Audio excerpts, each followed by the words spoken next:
patrol car cruising on the parking lots at the shopping malls, scanning those dashes, those mirrors and visors, the little detectors that ruin it all.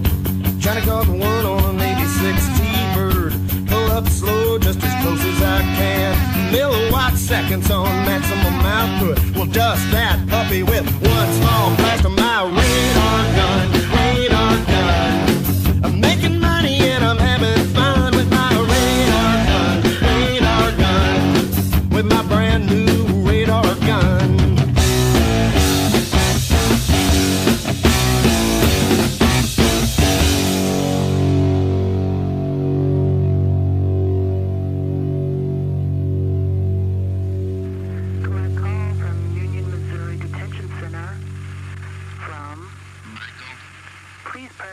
To accept the charges.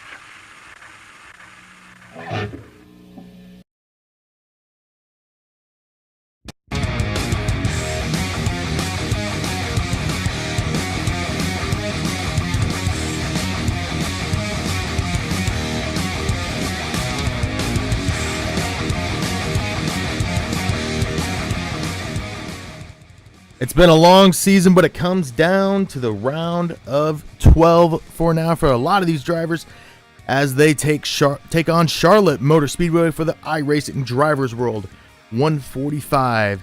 It's round 1 of the Contender 12 series live here on PBR Broadcasting.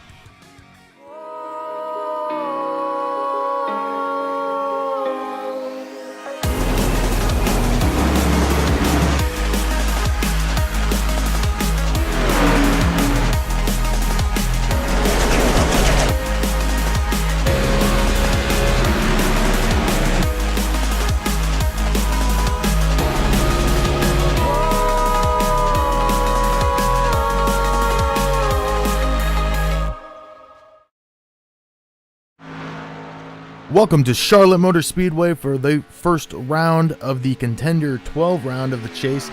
I'm Stephen Parks, and I'm joined today by SR Broadcasting's Paul Zoda, also owner of SoMO. How you doing, Paul? I'm doing pretty good, Steve. Thanks for having me up here. I figured since I can't be in the race tonight, I got a little bit of time to come up here and call a race with you. Yeah, it should be a pretty good race. We actually have kind of a smaller field than we're used to. So, do you think that'll be the formula for a long green flag run?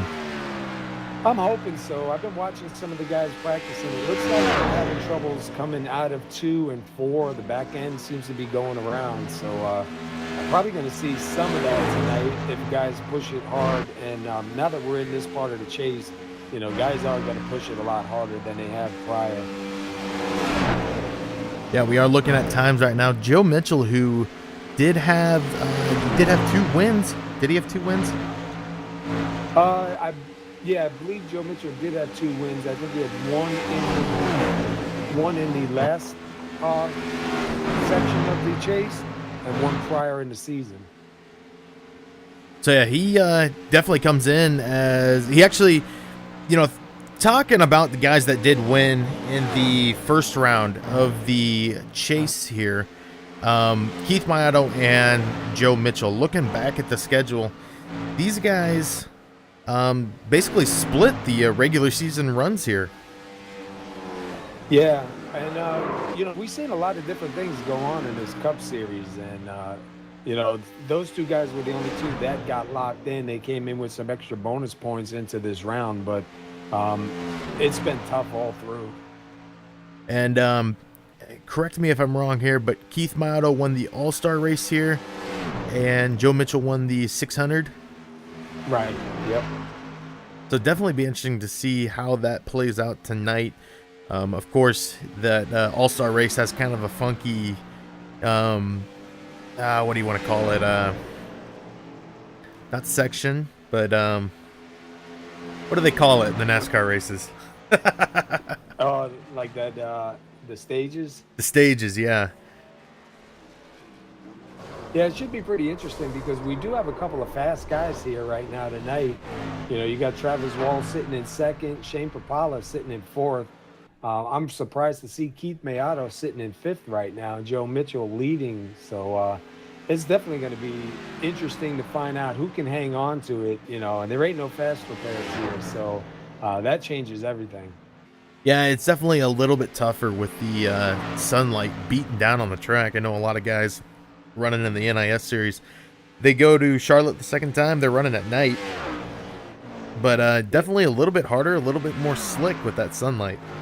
Yeah, excuse me. A lot of guys were expecting a night race here, but we try to follow NASCAR. NASCAR's not running night this time around, so we had to adjust the setup a little bit because there wasn't a daytime setup for it. Yeah, I know with that most recent build, they took out a lot of the older sets that they're not using at the moment just because they're not set up properly for the tracks that they're not running. But we are getting near the end of practice here. We'll go ahead and step away for tonight's national anthem.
Guys. And now, for the most famous words in motorsports.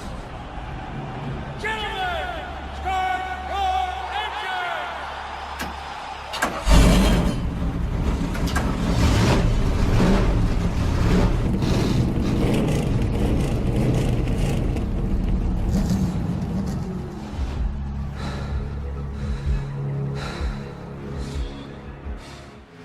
All right, we are back, and these guys are in qualifying now, and we're waiting for that first time to go down. And it doesn't look like we're going to quite get it. I thought maybe Seth Hatchell was going to get it coming around. Now, as these guys go around, they do have open qualifying, so they can get out there and run as many laps as they want in 5 minutes. But while they do that, Paul, next year, I don't want to bring up next year already, but we only have about 6 weeks left in the season, and I know the Xfinity and Truck Series are getting ready to come to an end. Does SoMO have any kind of plans, rule changes, maybe conform more to the NASCAR rules come 2018? Yeah, the only thing we're really going to do is if NASCAR stays with the stages, which it looks like they're going to, we're going to introduce the stages into all three series and kind of bring that into it and see how that works with us. But for the most part, the rules that we have are pretty good. We don't really see a need to change any of it. And with a lot of the repeat drivers that we have, we really don't have the problems that you hear about with disrespect and stuff like that on the track. So we try to pretty much, my theory is, you know what to do when you're here. We want to let you drive. We don't necessarily have you need to announce when you pit, you need to announce when you exit. We try to let you drive your car. We don't tell you what gear to start in. You're pretty much out here, you're driving, you know what to do. Now, Adam Baker does take over the pole for the moment. We know we're here at Charlotte for the second time this season, and I know in real life NASCAR, this is the last fall race at Charlotte for the oval. Now, will SoMO possibly go to the Roval for the fall race next season? I'd say probably 99% we will, as long as, if they can update the track, because I believe the track is different than what the real Charlotte track has just updated to. We did try, I believe you even were out with us, we did try running some laps a while back on it when the rumors first came out. And I'm not a great big fan of it, so I'm on the fence to it, but I'd like to see if they're able to scan it and make the changes that need to be done. Yeah, we actually talked about that a little bit in NIS today. Some guys were saying, this time next year we'll be running the road course on here. And first thing I said was, well, we got to get the rescan in. I know they're doing a lot of changes to the road course to make it where these guys can get in and out of the pits safely. Because I don't know if you remember, but you come off pit road and you're immediately hitting turn one. It's not.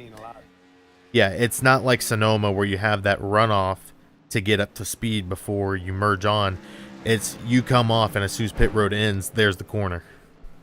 Yeah, and even when we were out there just running, practicing to see what it was about, man, we had a lot of incidents there, and there was only 6 or 8 of us out there. So I hope they would do the rescan. I know iRacing doesn't really like to do anything unless they know NASCAR is going to stick with it, but they did spend a lot of money, changing things around a little bit. So hopefully iRacing can get on that before it's time. And, I was thinking about it just a second ago and about when we ran that practice on the road course. Charlotte, the Roval really reminds me, the road course section reminds me of a compact Sonoma. You have so much elevation change where you're trying to settle that car coming off the corner. Yeah, and you really can't see too well. If you don't know the track, you'll find yourself in the grass and in the dirt like I've been many times. So, guys, if we do go to it, guys are really going to have to spend time and, kind of memorize that track a little bit and, see where their car handles and where they need to let off. Try to get a couple of spots to pick, as pointers for it. We were talking before the broadcast about the MX5 series on Wednesday nights during the winter here. Some of those guys might have to use that time to get ready for the Roval. I believe so because, it's definitely going to be a whole new ball game, man. If they change it, obviously we'll have to see what kind of setup they have on there. Maybe work on the setup, try to get it stable for guys because we do run fixed. But, I'm not a great big fan of it, but, I'll go with it. All right, well, the checkered flag is out. Adam Baker will take the pole here tonight.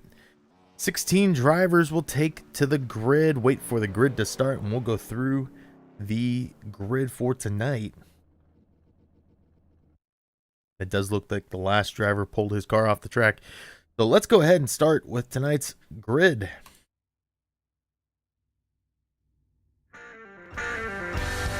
All right, starting on the pole, we got to change it back to qualify. There we go. Adam Baker for MB Motorsports will start on the pole. His teammate, Travis Wall of Max Rev Motorsports will start second. Seth Hatchell of MB Motorsports will start third tonight, and Keith Mayato of GAC Racing will start fourth.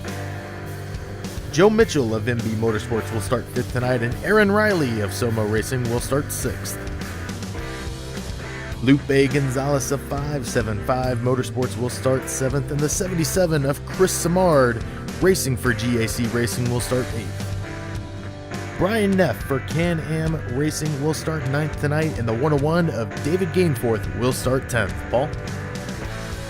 Starting 11th tonight, Jeff Glockner for SoMO Racing, and right on the outside will be Dean Viney, and he is starting 12th tonight for GAC Racing.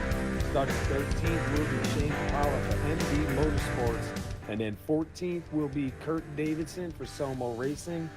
15th will be Len McNeese in that 84 for GAC Racing, and then Jay Dubuque will be starting 16th tonight.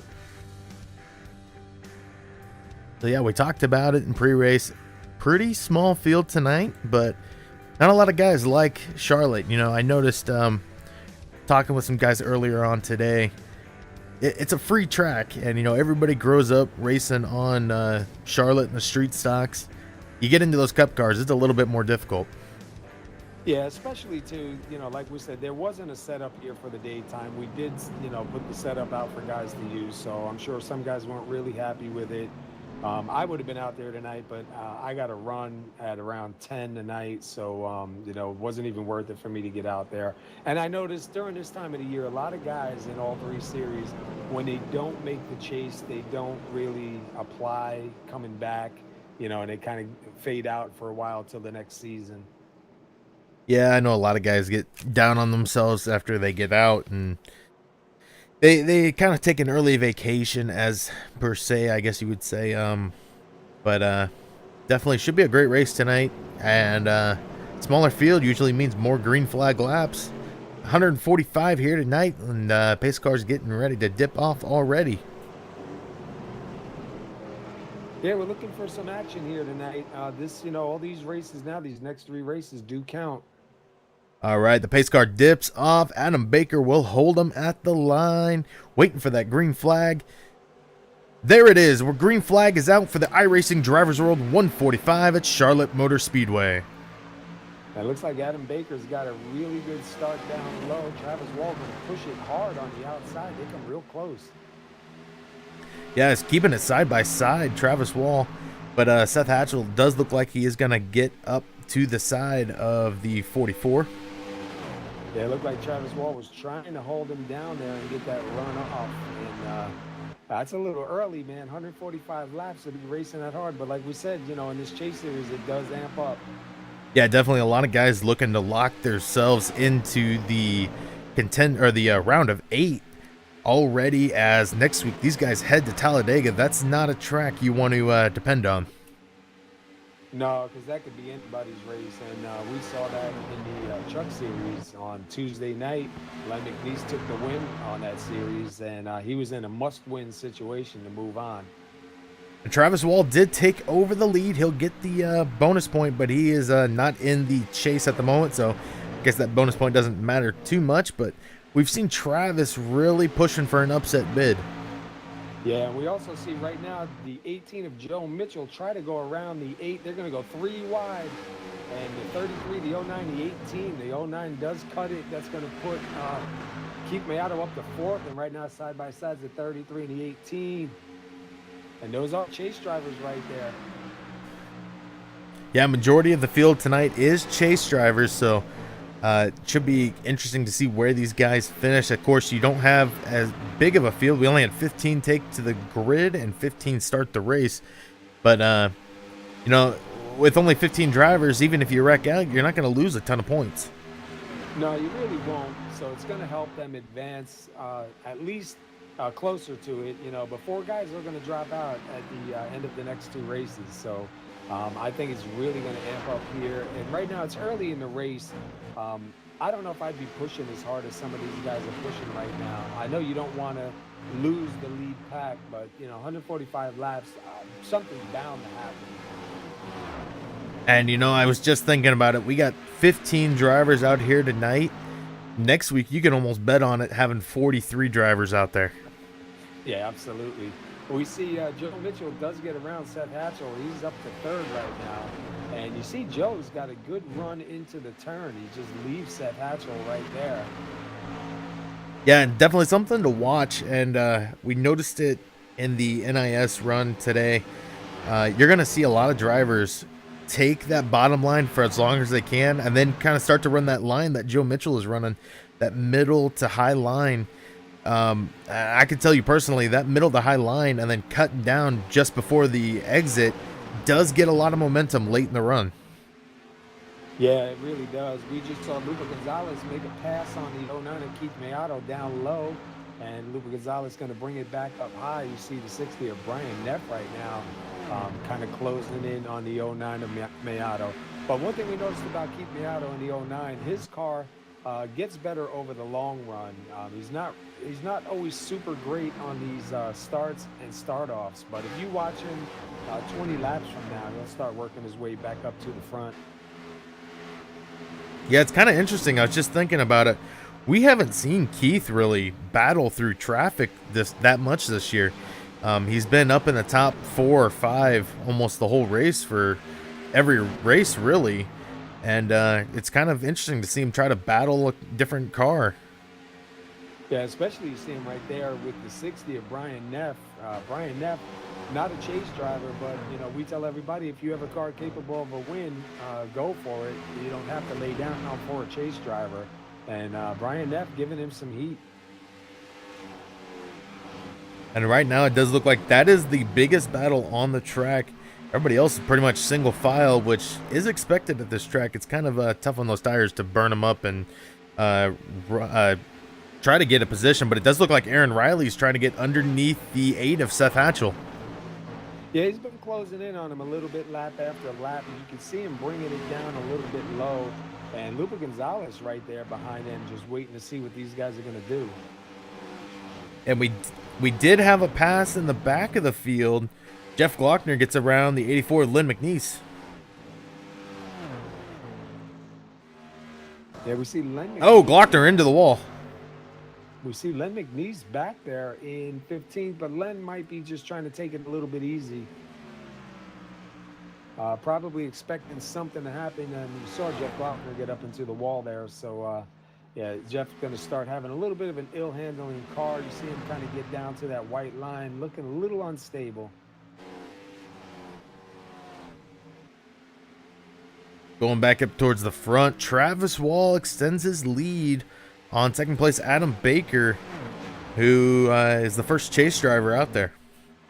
And if you take a look at the 18 of Joe Mitchell, he is slowly closing in on the 48. He's got him by like about maybe 4/10, 3/10, and he's kind of picking up. Seems like Joe has a much better drive-in than the 48 right now. Yeah, and we talked about it, how Joe Mitchell won the 600. I tell you what, if you're going to race 600 miles, you've got to be able to make that car last for as long as you can, and it looks like Joe might be able to do that again here today. Yeah, that was a really good race. Even the All-Star before that, because we did the format with the All-Star where you come down pit road full speed and, you know, your time counted with the pits and everything.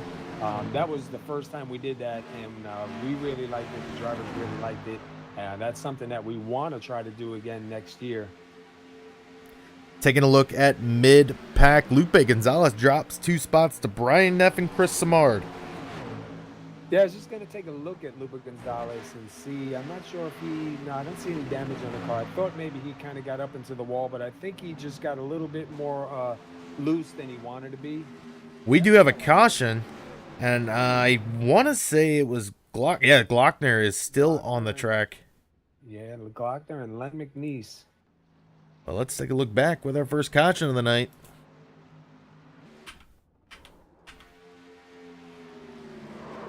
Wow. Looking back at it, we're going to take one more look back, but it definitely looks like they're battling side by side. And maybe Len thought he was clear there. He came straight up, and it looked like actually Glockner was coming down at the same time. A little bit of contact spins both cars around. Yeah, you see him come out of 4 right there, side by side. Len goes to go up and right into the front of the 24. From my view, it looks like Len McNeese was coming up thinking he cleared him. And they kind of meet in the middle.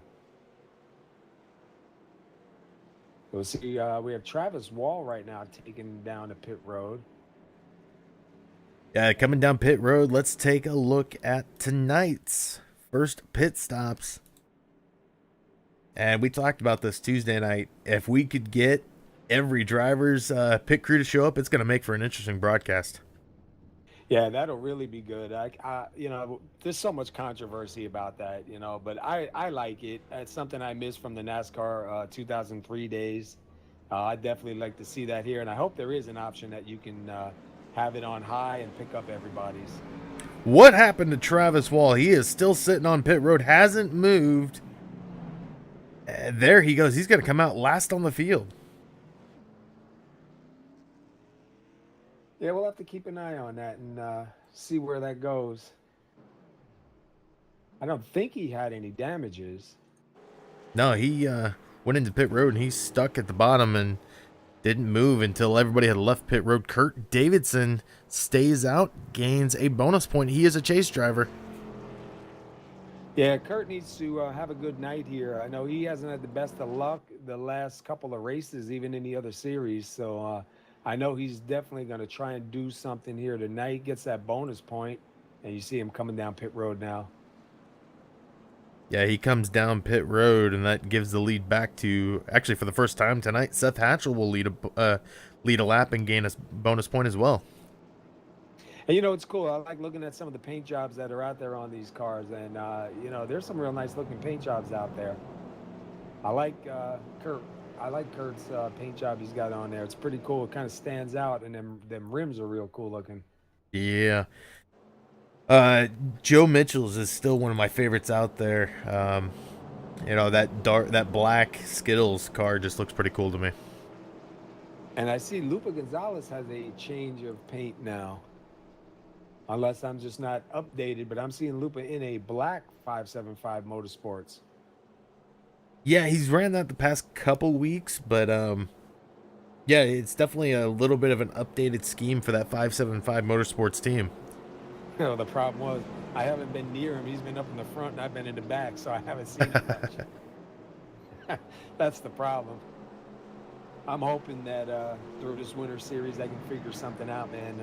I've been really struggling this season, and I made it into the first part of the chase, but it was only because of consistency. I mean, if it was based on speed, I wouldn't even have made it to the first chase. So we have a bunch of new drivers that came in, and they'll be moving up to the Xfinity and Cup Series for next season. And a lot of these guys are going to be competition, and I need to really step it up so I can get up there and run. At least try to run in the top 10 and be more competitive with them. Well, they are doubling them up right now. 13 drivers on the track. An interesting next season. We've had a lot of guys here, Steve, that have been here for a couple seasons now already, and it's nice. They start to learn how to race with each other. Yeah, you're kind of starting to get that battle of veteran and the rookies now. You know, you got those guys that have been here for 2-3 years now. And some of those guys this is their first season, they're trying to make a name for themselves. I know Keith Mayato is one of those guys that is still trying to possibly capture a championship in his rookie season. And Lupa Gonzalez, the reigning champ right now, would like to get a back-to-back championship, and he's still in contention. So you never know what's going to happen here. But man, the competition is definitely tough now. Definitely is. The pace car getting ready to drop off, getting ready to go back to green flag racing here at Charlotte Motor Speedway. Seth Hatchell will bring him to the green flag. Green flag is out. We're back to racing here at Charlotte Motor Speedway. You see Seth Hatchell down low, the 48 of Adam Baker high, and right behind him Joe Mitchell, and those three are teammates. So, but I don't think there's any cooperation going to be going on right now. No, I mean, at this point in the season, it is every man for himself. We see Seth Hatchell does take the lead. Joe Mitchell going to move into second. Adam Baker up high, and Keith Mayato right there in that picture trying to get something done. And you see the 48 of Adam Baker going to try and battle it out with the 18. I mean, by the way they're racing, you would never know they were teammates, but it's good to see when the flag drops, you know, it's all out. Yeah, definitely. And it does look like Joe Mitchell is going to challenge for the lead. Oh, he's not going to be. Oh, yes, he is going to be side by side going into one. He's going to take it over from Seth Hatchell. Joe Mitchell just has that run going in, man. Seth Hatchell going to take it back on the outside, beat him to the line. Joe Mitchell not going to lead that lap. You know, we were seeing Mitchell conserve those tires, sitting down on that bottom line. Not something that's going to work for conserving those tires. Yeah, that white line is scary, and we've seen him on it just now, man. I don't like it. It's too unstable. Your car really gets upset. That's all right for like a last-minute ditch effort, you know, last lap, couple lap run to try to get the car to turn a little bit, but it usually doesn't end well. Yeah, we were actually seeing look like Hatchell was almost pinching the 18 of Joe Mitchell down to the line even harder, trying to get him to put, not necessarily push, but let off a little bit earlier and not be able to get on it as quick. And it almost made contact with the 48 afterwards. And look, Mitchell now going to try and run up a little bit higher. We'll see if he's going to try to do a pass on the outside. But you go back a little bit, you got Travis Wall right now making a pass on the 33 of Aaron Riley. Yeah, Travis Wall, who sat on pit road for a long time. I'm not sure if he got a speeding penalty and just figured I'll sit on pit road until everybody's by, but he's already making his way through the field. And Joe Mitchell does take the lead, and he is driving away now. Adam Baker's going to go past Seth Hatchell. He's going to move Adam Baker into second. Now, while we have a second here, we are talking about Lupe Gonzalez trying to defend that title. You know, it's been kind of an off year for Lupe this year. No wins this season. Yeah, he was last season the most winningest driver in SoMO. He had the most wins, and this season he's been struggling to get that first win. I've seen that with a lot of guys, though. With some of these updates and some of the tire models that changed, there's a bunch of guys that just haven't really caught on to it, or it just doesn't fit their driving style yet. You know, the best way I can describe it is, I heard from somebody else a while back that, you see all these young guys coming into NASCAR and being able to compete and do well against some of these veterans. And I think it's because the younger guys are just accustomed to how the car is set up now as opposed to how it used to be set up. Yeah, it seems like these guys can really swing these things through the turns, and I don't know if they're just not afraid to drive it in so hard, but I got to figure out what they're doing because I just cannot get this car down. I started improving until they came out with the new tire model and changed up some of the weather and temperatures on the tracks, but man, I just don't know what else to do. But we had a battle going on back here between the 101 of David Gainforth, the 89 of Shane Papala, and the 41 of Kurt Davidson. The 89 was looking underneath the 101, and he's going to take another look again here going into the turn. But they're going to catch up to Dean Viney there in a minute. And that's right there for 11th and 12th.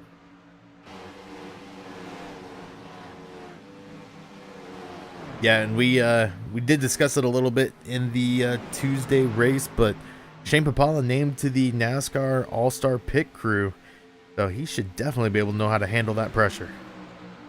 Yeah, it's good to see too, because we talk to Shane a lot. We know he puts a lot of work and he puts a lot of heart into his job, and they really had their ups and downs, but man, they just keep on going.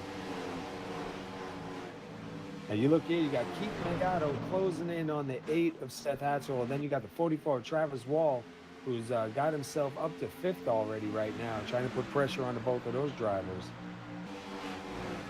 Yeah, so Seth Hatchell, after starting on the or up front on that restart, he's been struggling here. We know him to be kind of a late race style guy, but it was interesting to see him kind of not stay out there, but take over the lead. Yeah, you see Mayato right now get to the back bumper of him and drop it down low. See if he's going to be able to do anything going into one. Travis Wall kind of in the middle, waiting to see who's going to go. Almost contact right there. The 09 jumps through the back of the 8 and ducks it down really quick, man. That was really close. He just cannot get it done. He has to get out of that throttle. So far, Seth Hatchell able to hold him off on the outside line.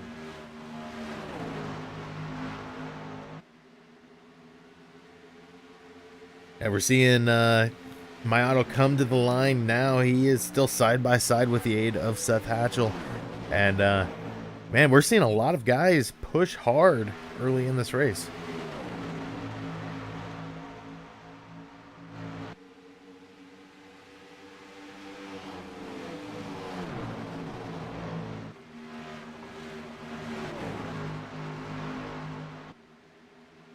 As Travis Wall looked to possibly go 3 wide, pulled out of it. He's going to let these two continue to battle in front of him. And really, that's where the battle is, as Adam Baker is starting to close in on Joe Mitchell.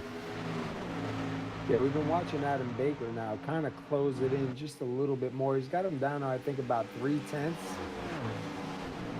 Yeah, we're showing him between 3 and 4/10 at the moment. See what kind of speeds they got coming across the line. And Lupe Gonzalez starts to run into a little bit of issues. Aaron Riley and Chris Samard make their way around him.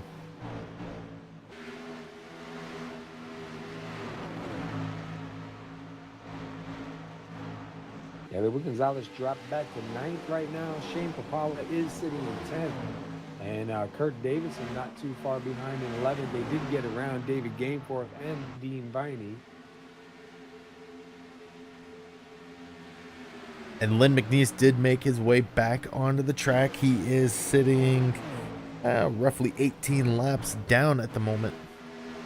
Yeah, we see a lot of damages on his car. We'll have to see if he's able to maintain minimum speed. I'm not sure what minimum speed is tonight. Looks like we got a challenge for the lead.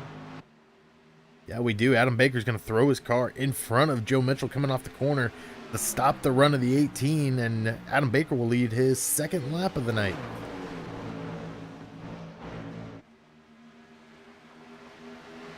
I'll tell you what, these guys are running hard, man. You know, we knew it was going to change at this part of the chase. When we get through Talladega next week and start getting closer to the round of 6, man, I don't know what's going to happen. It's just going to be like all-out fire from the green flag. Yeah, and correct me if I'm wrong here, but last year came down to a tiebreaker for that championship. Yeah, it was between Adam Baker and Lupa Gonzalez. And Lupa Gonzalez, obviously, being the driver with the most wins that season, it went to him. But they were tied at the last. I mean, you couldn't have planned a better race than that at Homestead, because nobody came in guaranteed to get out the champion. And you know, positions changed during that race, so it was up and down all the way. And we couldn't believe that it came down to a tie. We saw Chris Samard move into 6th over Brian Neff, but really the battle's still going on for the lead. Yeah, we see Joe Mitchell about 2-3 tenths behind Adam Baker. He keeps closing in on him and trying to take it down a little bit low, but just not able to stick with it. But he's not really letting Adam Baker get too far ahead. I'm sure Adam's peeking up in that mirror and seeing him back there. 22 laps into this run here, as we're gonna see pit cycle between 40 and 60. I know some guys like to get tires earlier than later. Some like to really get tires before the fuel is run out. But do you think these guys are gonna have to let that fuel ride as long as they can before they come down? Yeah, we do see a couple of guys that will stretch it out to the very end. I know Adam Baker's one of the guys that will run it out almost dry. Keith Mayata will run it dry. Seth Hatcher will run it dry. Then we have a couple of guys that like to do a little bit of a short pit. So as long as it stays green, I think we're going to see some of that going on. I was looking back right now. Aaron Riley sitting in 8th. Lupa Gonzalez back in 9th. And Shane Papala in 10th place, starting to close in a little bit closer to Lupa Gonzalez. Joe Mitchell's going to go to that bottom line. I don't know if he can make that work late in this run, though, as Adam Baker. Yeah, Keith Mayata now taking the outside shot on Joe Mitchell, as I think Mitchell taking that bottom line a little too late in the run for a move like that.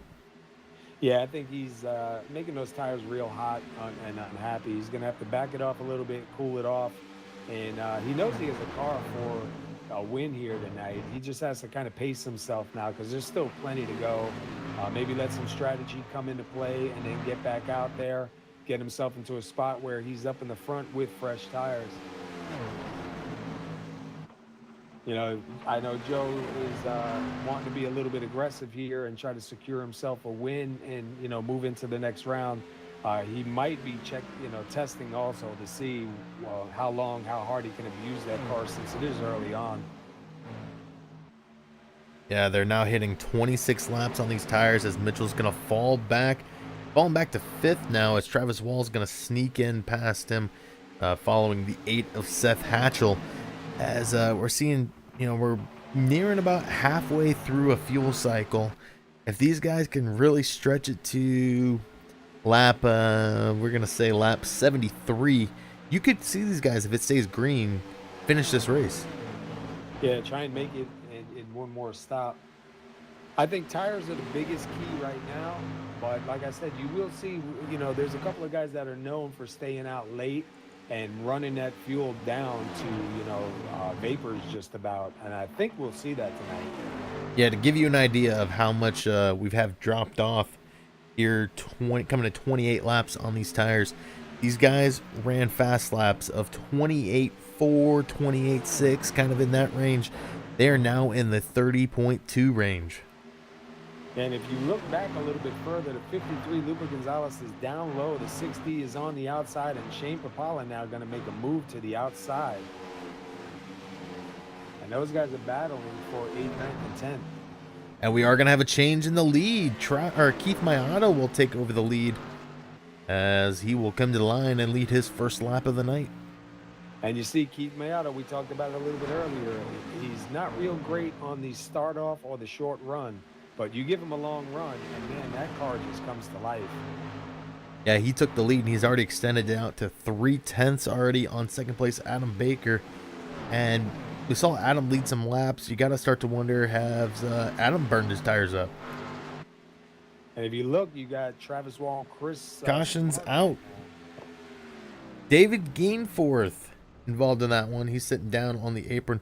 We'll take a look back with our second caution of the night.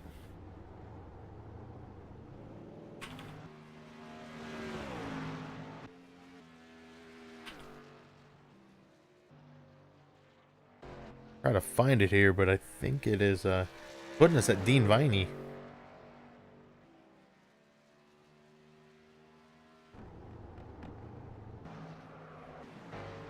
There we go. We have found it. Hits the wall. Kind of loses control of it up into the wall once again. And no other cars involved in that. Just a self-spin by the 101. But it does look like he's got a pretty good amount of damage on that car. Yeah, and we saw the 71 of Dean Viney just get by. So Dean got lucky on that one. And we did have one taker to stay out. Brian Neff will stay out. And he doesn't get the lap lead quite yet. There it is. He will get the lap lead.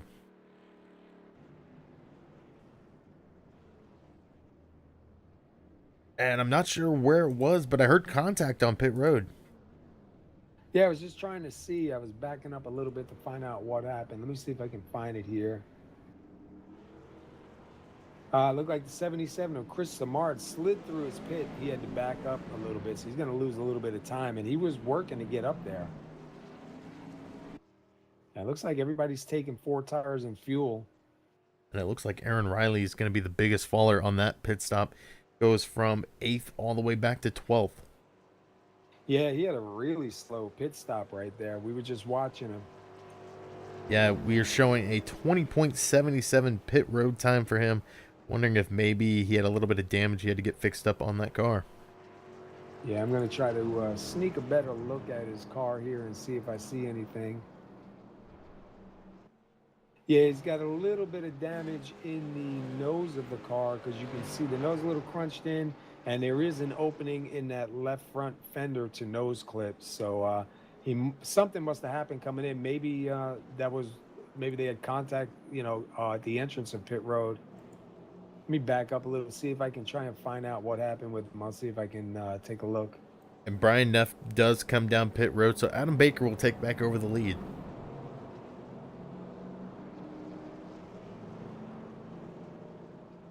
Yeah, I think the contact may have been the 33 and the 77. Looks like the 33 might have gotten into the back of the 77. Yes, that's what happened. And the 77 goes into the wall and had to back up. So when they were coming into the pit stop, I think the 77 slowed down a little more than Aaron Riley expected to. And he gets into the back of him and sends the 77 into the pit wall. And Aaron Riley gets some nose damage. And that caution does give Lynn McNeese 1 lap back, put him at 17 down. David Gainforth currently sits 1 down, and Chris Samard does beat the pace car around to stay on the lead lap. So we have 12 cars remaining on the lead lap. I imagine we will see David Gainforth back on the track. Didn't look like he had too much damage, but the 14, he is the 1 lap car sitting out there at the moment. And if you look, looks like Adam Baker is going to take the inside. Chris Samard is going to be in second on this start. I mean, not Chris Samard. Sorry, the 09 Keith Mayato. And he'll be out on the outside on this start. We know Keith isn't super great on these short runs, so we'll have to watch and see if he's going to drop back a little bit and then work his way back through, or does he have it now where maybe he can push a lot harder and keep that long run car in the short run stage. And it looked like Brian Neff did a drive-through to get to the back of the pack. He might be expecting he's got a lot of damage on that car. Just put me at the back, get me away from everybody. And plus, he's not a chase driver. And I know Brian has the attitude of, he doesn't really want to get in the way. He's trying to use this first season as a learning curve for him for next season. And he is a pretty good driver that way, where he will step out of the way for the chase drivers. And something to look at a little bit later. It looks like Lynn McNeese has got the modified out there, but we're getting ready to go back. Green flag racing. We're on lap 49, coming to 50. As we've only had 2 cautions tonight. Pace car is dipping off. Adam Baker will bring him to the line for the second time tonight. He started on the pole. There is the green flag. We're back to racing here at Charlotte Motor Speedway. And Adam Baker does beat him to the line, but they are side by side. And the 8 of Seth Hatchell is trying to stick his nose underneath and secure that second spot. Yeah, it's looking like the 8 might be giving the 48 a little bit of a bump. They're going to go 3 wide for the lead. Oh, no, they are not. And you couldn't get any closer than that. I mean, 48 is right up there in front of the 09. The 09 just barely gets on his bumper, but they get through it. Yeah, it looked like from the back angle, it looked like the 48, the 8, and the 09 were going to go 3 wide, but now they are going to go single file here on lap 51. And we see, Kurt Davidson right now in that 41 moving up to 8th, so starting to get that track position that he's looking for. He just got around, I believe it was the 71 of Dean Biney, now the 33 is going to. And we have a battle going on up here with the 44 and the 09 now. And Travis Wall coming from the back of the field after what we believe is a speeding penalty that he just waited on pit road to get to the back of the pack. He is now up in the 3rd position. And Adam Baker's got a pretty good lead right now. We'll see if Travis Wall can get around Seth Hatchell and close in on Adam Baker. And Joe Mitchell right now sitting in 5th.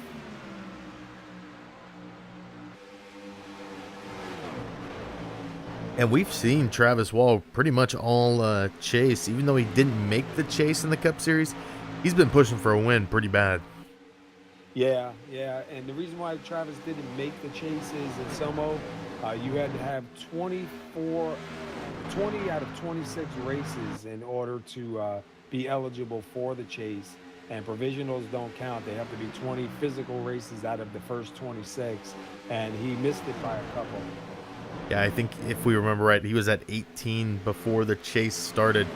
So tough break for the 44, but he's not going to lay down for these chase drivers. Yeah, and the reason why that rule was put in place was to, we have guys that come out here, there's 36 races in the season, and, you have guys come out here week after week, and to see somebody come up into the series late during the season, get a win and lock themselves in the chase and possibly take a championship just isn't right for the guys who are out here, 20-something races week after week. And same thing even in the Xfinity Series. I believe it's 18 out of 24, and the truck was 16 out of 20, I believe it was. So, you got to meet the minimum requirements, but, everybody thinks that's pretty fair, and we like it. We're going to stick with that next season. But while things are pretty much single file here, we kind of hinted at some of the winter stuff going on here at SoMO. Why don't you give us a kind of a heads up on what's going on? Well, right now, the Tuesday night series, we were thinking about doing the Legends in the Dirt, but we put a vote up, and we may end up doing the Cadillac CTS VR on Oval and Road, and that'll be on Tuesday nights. We're just still waiting. So far, the votes are leaning more towards the Cadillac. And then Wednesday night, we're going to do the Mazda MX-5 Cup Road, and we're going to actually do a 4-hour race with 4 driver teams at Daytona in the afternoon, and that'll be the first time we've done that here. And we're going to get guys to put teams together and come out, and everybody will drive an hour and see how that works out. And then Thursday night, we're going to do the IndyCar all oval. So it should be pretty interesting. Get away from these because we will be back in the truck, the Xfinity, and the Cup next season for full races and full Daytonas. So, just a little break. Yeah, definitely, and it's something to look forward to. something that maybe the guys that struggle in the Cup cars, they are able to compete and possibly win a championship in the Winter Series. Yeah, I think it's pretty good because, a lot of guys don't really like road. So, some guys may come out, may not come out. But, with the Mazda MX-5, they're fast enough to have fun, but they're slow enough to still handle them pretty good. And I think bringing in the 4-driver teams is really going to add, a different flavor to it. And it should be pretty interesting. If it works out good, we're going to do a couple of special events that way and, just try to keep it fresh. But, we don't want to keep running the same things. We ran the super late models, the tour modifieds, the K&N. So we figure we'll try something just a little bit different. So when we get back out here for the Daytona 500 opener, guys will be ready to get out here and get back in these cars. You and I were talking the other day about, we run all these different tracks for the Cup Series. You never realize how many road courses are on these tracks. Yeah, I went looking through because I wanted to try and make it so guys didn't have to spend any more money this season. And we were going to use tracks that came with it. And almost all of these tracks, you go to Kansas, you go to a whole bunch of different tracks, and most of them have some kind of a road and even have a whole bunch of Legends ovals inside of them, which I was really surprised. So, hopefully that'll keep the cost down and make it a little bit more fun, because I'd hate to put on somebody to go and buy a road course that's not a road course driver just to be part of the Winter Series. And they do have, believe it or not, Steve, they do have some real nice configurations out there. Yeah, I was looking the other day at some of the Auto Club configurations. There's like 4 or 5 different configurations for a road course in there. And there's another track that I was introduced to a while back, the Jefferson, I think it's called the Jefferson Road Course, and we did it in reverse in the Legends. And that was a lot of fun, man. I'd like to get back on there with the Mazda. Yeah, it's a Summit Point Jefferson circuit. And yeah, that's definitely one of my favorite road courses they have in the MX-5s or the MX-5 Cup. As we're looking around the field right now, Dean Viney, your last car on the lead lap. Len McNeese, I'm sorry, Steve. We have the 09 going around, the 8 of Seth Hatchell up high, and Joe Mitchell closing in. Yeah, Seth Hatchell trying to battle back on that bottom side. They do have almost 17 laps on these tires, so that's still working for them on the bottom line, but Keith Matto will make the clear on Seth Hatchell. Keith will move back up to third. Travis Wall's in second, and he is closing in on Adam Baker. Yeah, looking at that lead battle right now, Travis Wall 4/10 back. He is running about a 10th faster than Adam Baker right now, though. And we see Joe Mitchell now closing in on the 8 of Seth Hatchell. So Joe Mitchell is going to try and take a look here pretty soon.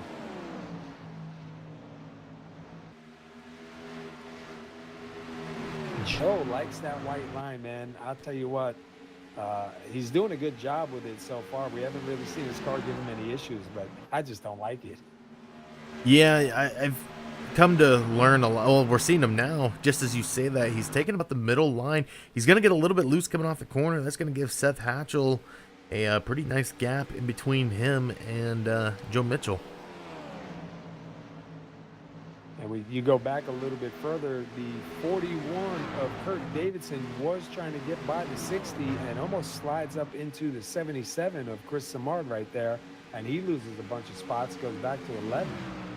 Yeah, we're starting to see some of the cars slide off of 2, get a little bit tight coming off of 4, as that groove is definitely starting to build in. The rubber's starting to build up on the track. It's going to make it a little bit more slick out there.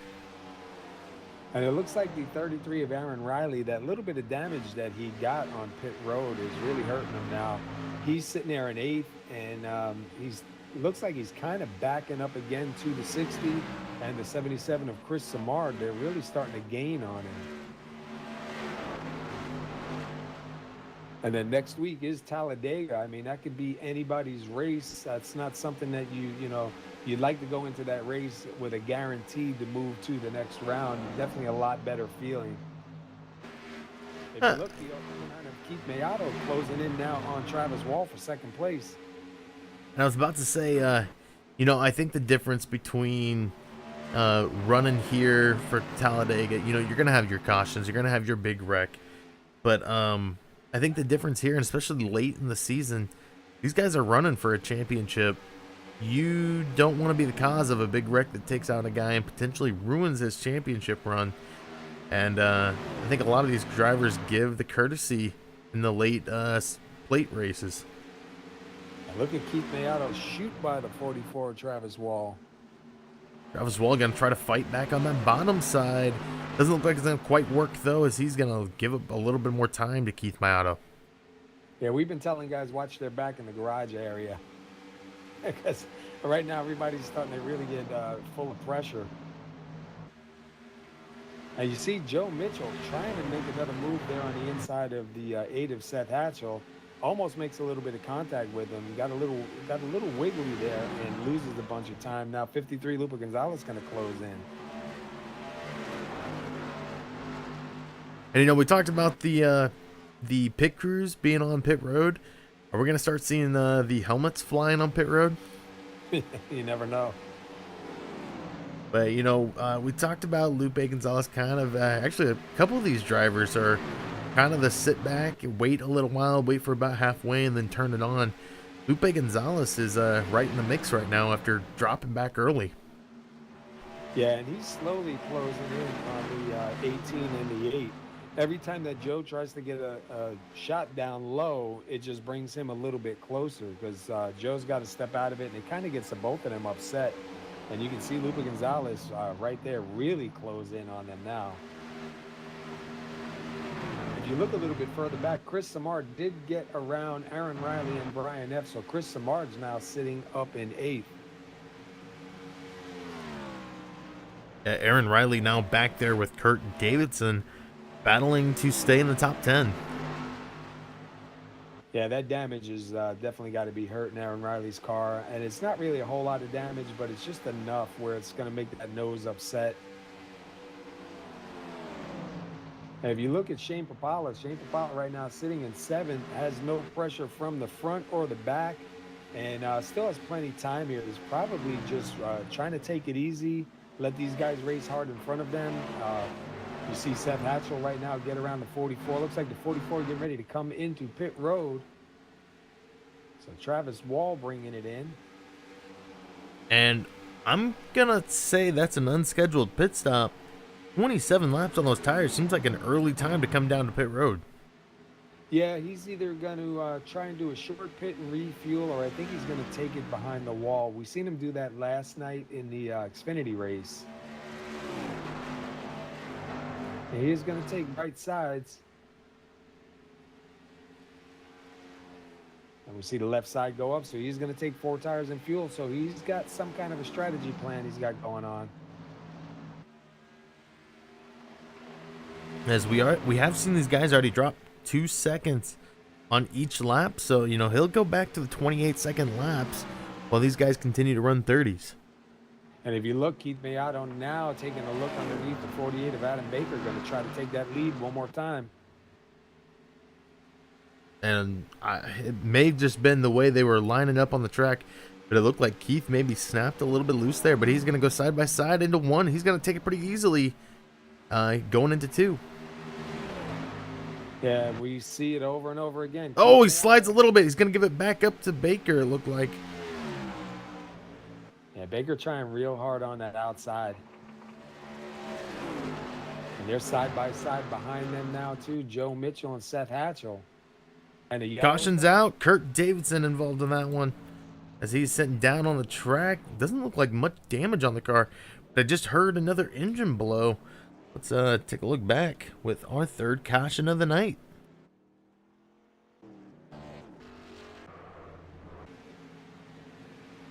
And taking a look at it, looks like he just snapped loose. Really, he snapped loose on the backstretch.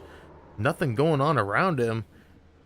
And he sits on the bottom part of the front or the backstretch. And I'm wondering where we heard somebody else get damage. I'm not sure where at. Look, I see a couple of guys sitting in pit road, but I don't see who it was. Not sure if Jeff Glockner, I'm not really seeing any information with him, how far he's been out.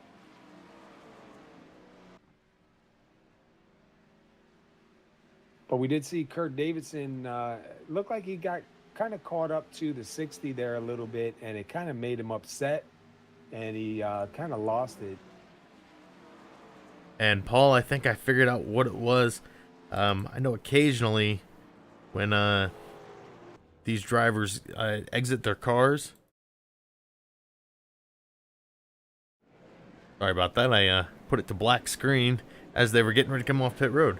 I know some of these drivers, you get out of your car and you start watching the race. If you're still repairing damage and you get back in that car, it will re-blow the engine. And that was Jeff Glockner that was happening to. All right, yeah, I was looking at him on pit road, but I wasn't really seeing anything going on. He might have been coming back in to check how much longer he's got. Yeah, Keith Mayato will take back over the lead. Joe Mitchell in second. So the two guys that won races here earlier in the season are 1 and 2. Seth Hatchell, Adam Baker, and Lupe Gonzalez will round out your top 5. And let's take a look where those guys started. As you see, Mayato started 4th tonight. Mitchell started 5th.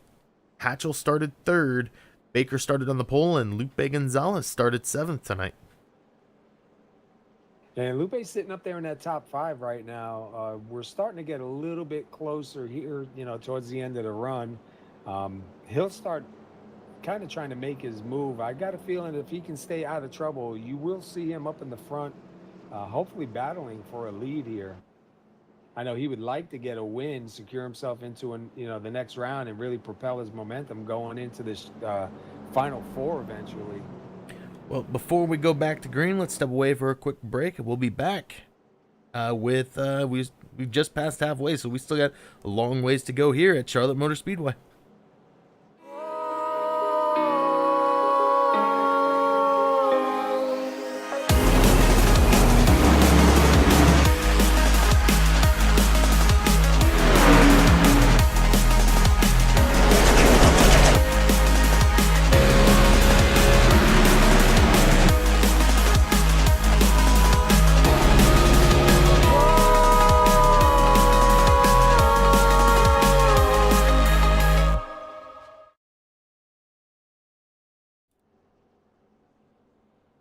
All right, and we are back as these guys get ready to double it up, as the pace car lights should be going out this time around. Then they do, and Keith Mayato will elect to take the bottom side.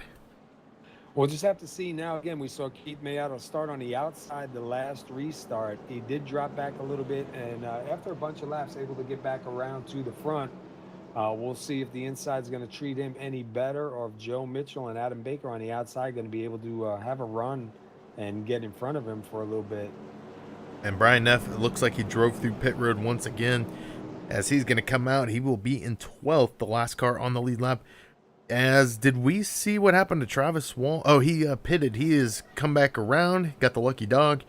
He is in 11th on the lead lap.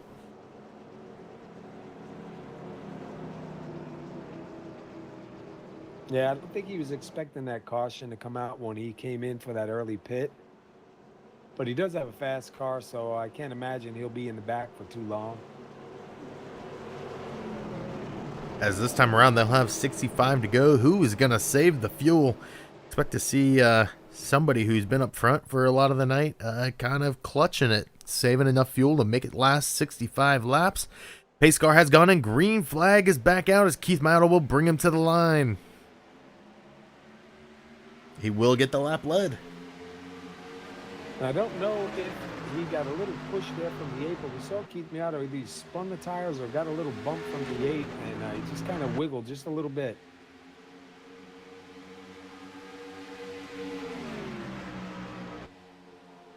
The battle is on for second right now between Joe Mitchell and Seth Hatchell. Yeah, I was just going to say that. Looked like Seth Hatchell on the inside going to take that spot right now from Joe. And look at Lupe Gonzalez moving up into 4th.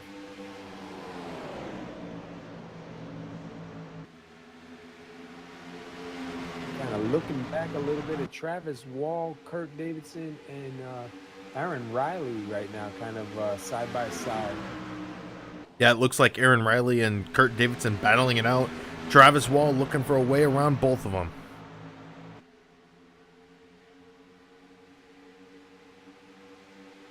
And look at Chris Samard right there sitting in seventh, doing a real good job here tonight. You see Lupe Gonzalez now and the 18 of Joe Mitchell swap a spot. That's going to move Lupe Gonzalez up to third. This might be Lupe's night. Yeah, he's pushing the 8 right now, trying to get the inside run. Doesn't look like he's going to quite get it in the tri-oval going into 1. Can he make it stick on the bottom line? Look like he's going to get a bump from the 18, but nothing's going to happen to that car. Yeah, I think Lupe's going to size up the 8 here for a couple laps and see where he's going to try to take advantage of it and get that spot. Meanwhile, we'll keep Miato out front. Yeah, Miato out to a 4/10 lead. He's hasn't really taken off from the field quite yet. We saw Baker out with a almost a 1.5 second lead while he was up front, but that quickly went away as Miato caught him pretty quickly. As right now it's still Lupe. We're watching Lupe in third. And I see Joe Mitchell again. That last turn go down on that white line, man. I don't know. Every time I see that, that just scares me because I just wait to see that car snap. But so far, he seems to be pretty good with it. Lupe Gonzalez now taking a look down low. Yeah, he's got the bumper in there. He's side by side with the 8 now. Going down to the corner. Can he hold it coming off? We do have a caution. Did he get it? And we're taking a look to see who it was. I'm not seeing Dean Viney. Dean Viney. That'll be our 4th caution of the night. Let's take a look back.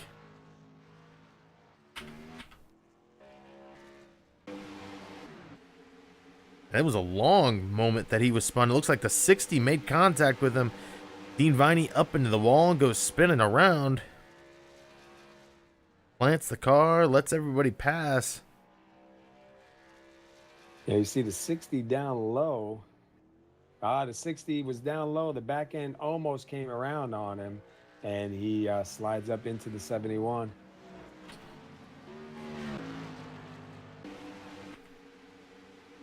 Yeah, we taking a look back once again here. Yeah, if you look at it from the back of the 60, you can see the back end just kind of almost snap around on him, and it kind of makes him slide up. And everybody looks like they're going to come down pit road one time here. And to be honest, it kind of initially almost looked like a little bit of a netcode bumping, and then it turned into a full-on collision between the two cars.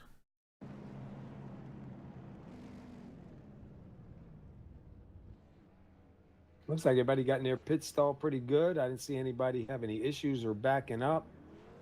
See everybody. Adam Baker, 2 tires. I guess this is the time to try it. I don't know how good that's going to be, though.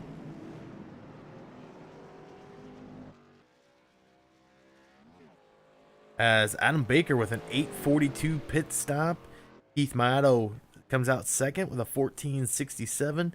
And it looks like the biggest faller was, you probably want to say Kurt Davidson, who goes from 10th to 11th, as pretty much everybody else moved up in the field or stayed the same. I'm curious to see how 2 tires is going to work out for Adam Baker at this part of the run. I know for him, if it doesn't work out, he's going to want to see another caution, because if the tires don't hold up the way things have been looking, he's going to drop pretty far after about 8 or 10 laps. And Lynn McNeese did stay out. He is not coming down pit road. He is now 16 laps down. So right now it looks like David Gainforth, Jeff Glockner are the 2 drivers that are out so far getting repairs done. Dean Viney back on the track. Kurt Davidson comes in for a last-minute pit.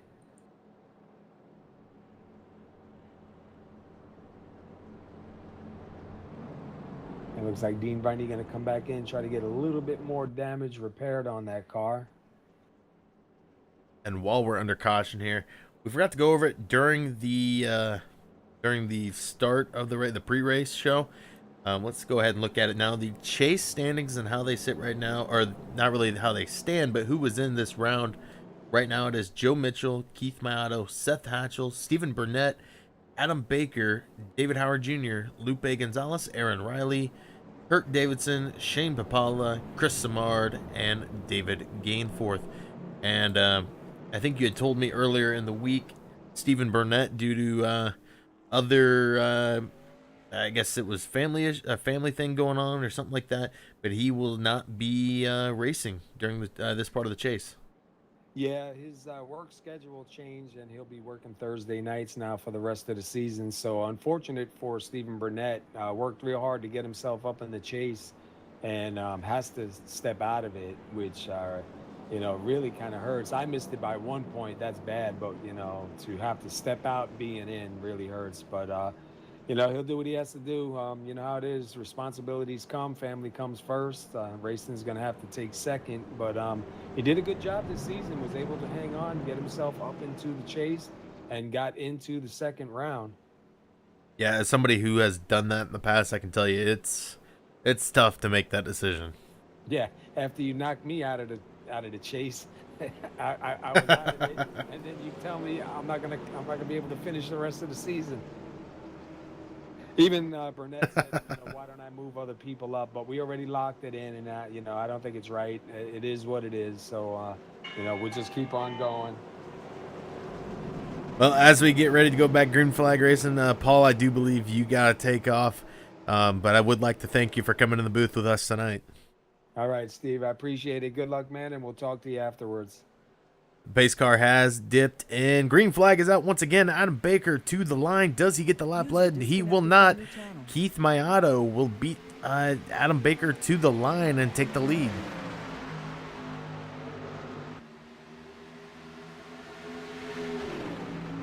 And Lupe Gonzalez up into third. He's got the inside run on Seth Hatchell.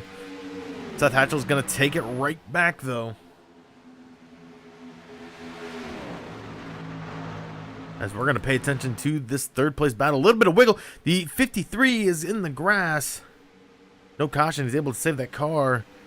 He's going to drop way back, though. He is going to bring it off of the grass. No problem. As he's going to drop all the way back to 12th. As he is the last car on the lead lap now. So a little bit of trouble for the 53 of Lupe Gonzalez. Go back out front to Keith Mayato, who's got Adam Baker trying to barrel down on him. Back in third, it is Seth Hatchell and Joe Mitchell, with Shane Papala rounding out your top five.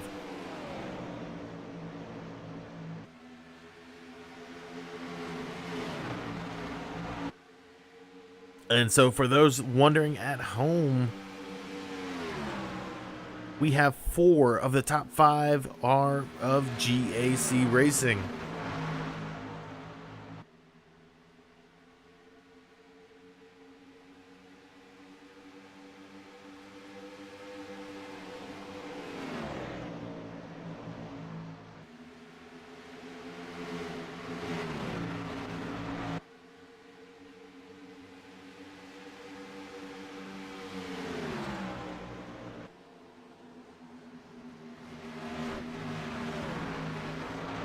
And we will have a pass for the lead. Adam Baker goes to the lead. Does he hold it coming off the corner? He will. No, he will not. Keith Mayato will take it back last second to lead his 19th lap here on lap 95.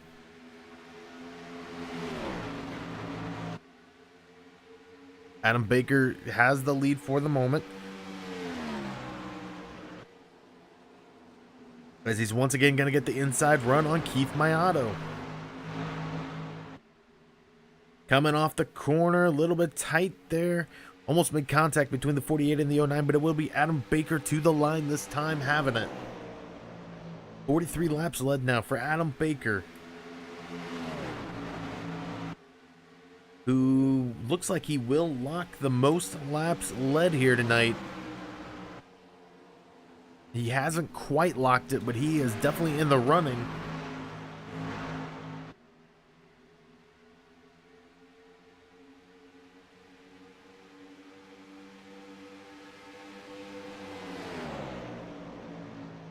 as they're still going to be side by side coming out. It's showing, a little bit of blinking there from the 48. Looks like he snapped loose as well.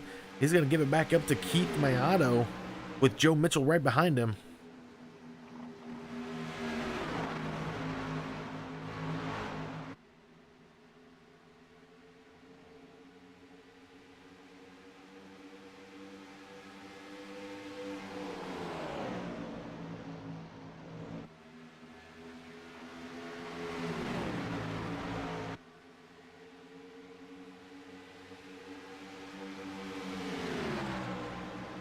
And David Gainforth did make his way back onto the track. Looks like he is about 50 laps down at the moment. But so Lynn McNeese and David Gainforth will be your two drivers laps down. Adam Baker does fall back to third. Joe Mitchell in second.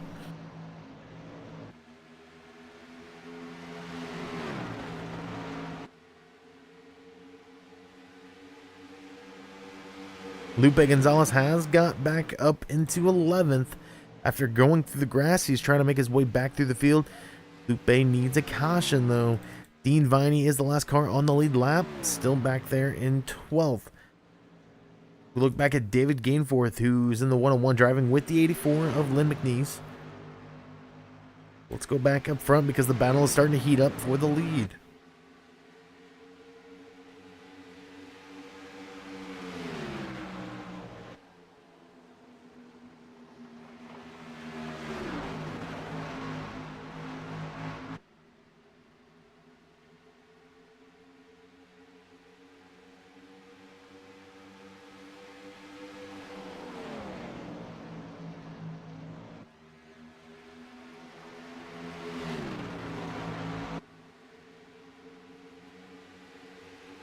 Single file action pretty much through the whole field as Joe Mitchell trying to work on Keith Mayato to get himself locked into the round of 8.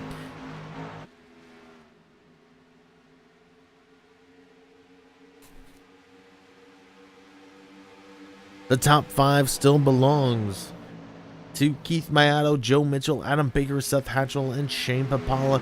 Travis Wall currently on the outside looking in of the top 5. And Lupe Gonzalez makes a pass to get into the top 10. Let's go back out front because Joe Mitchell was starting to close in on the 09 of Keith Mayato.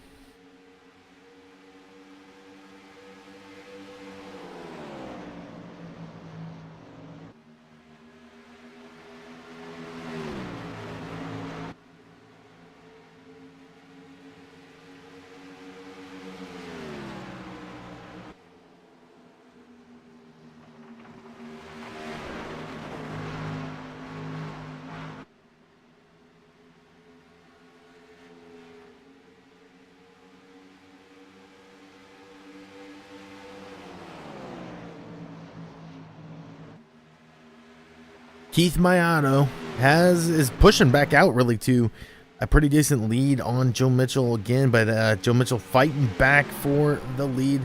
As we talked about earlier, these two guys won the 2 races here, the All-Star race and the Coke 600, as they're going to battle it out to see who comes away with this first win. Adam Baker sitting in 3rd, still holds on to most laps led here tonight as we are getting ready to come to 40 to go.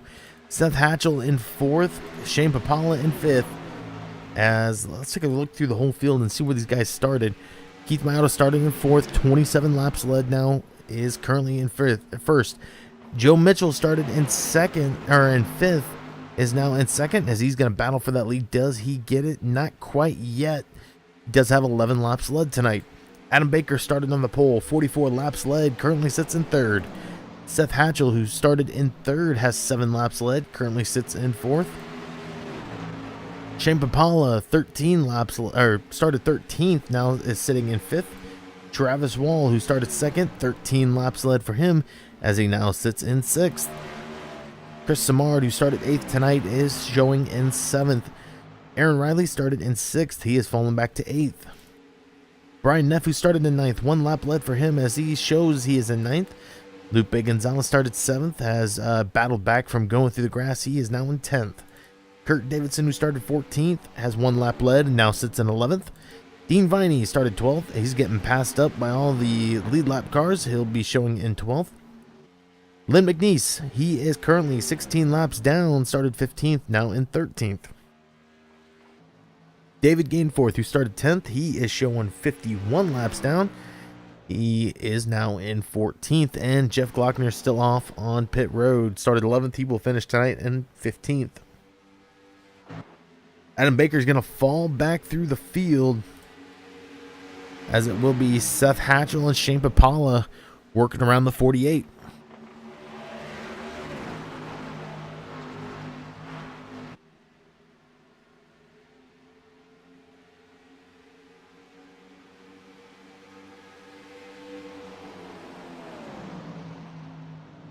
As Joe Mitchell for a moment looked like he was going to make the pass on the 09, didn't quite get it.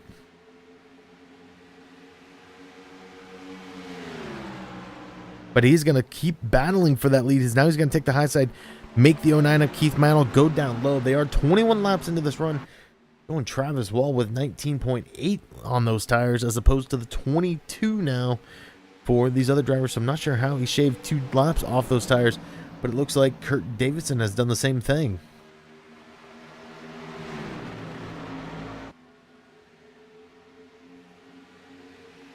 Now Joe Mitchell, we had one other car.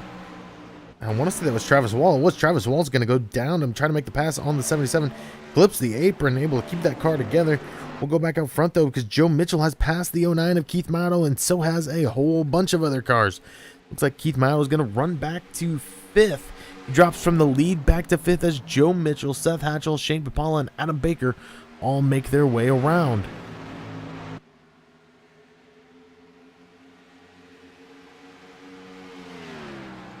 So Joe Mitchell out to the lead, 12 laps left for him, as he's got 3 other teammates right behind him. Travis Wall pulls off into the pits. And I'm not sure why we're seeing Travis Wall pull down into the pits this early, but he is getting tires, getting ready to go back out there. As we now have 10 cars on the lead lap, as Travis Wall just gets passed by Dean Viney, who was 1 lap down.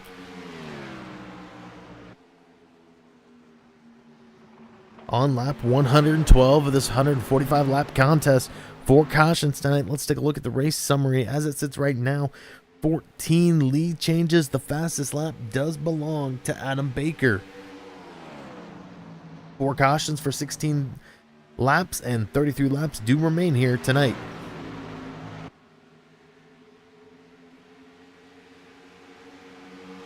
As we're going to take a look to see the difference in lap times, as these guys are running high 29s, low 30s right now. And we're going to see what Travis Wall does run when he comes around this time. As Joe Mitchell, the leader, actually Seth Hatchell ran the fastest time at 29.9. Travis Wall will get a 28.3. So he is definitely gaining time on these guys. Can he get around? Almost 2 laps on the leaders, though.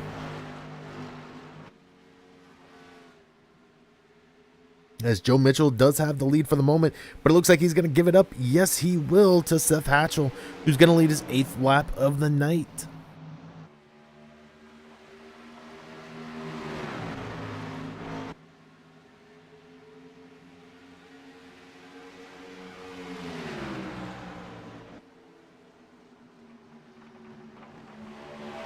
So Seth Hatchell will be your new leader here tonight, as Shane Papala sitting in 3rd. And I know MB Motorsports would be proud to see a 1-2-3 finish here, as all 3 of these drivers are in the chase. Keith Matto has made his way back into 4th, with Adam Baker in 5th. Aaron Riley, Chris Samard is sitting in 6th. Aaron Riley in 7th. Brian Neff in 8th. And Luke Bay Gonzalez has made it up to 9th now, with Kurt Davidson in 10th. Then you go to 1 lap down, Travis Wall. 1 lap down, Dean Viney. 16 laps down is Lynn McNeese, and 52 laps down is David Gainforth.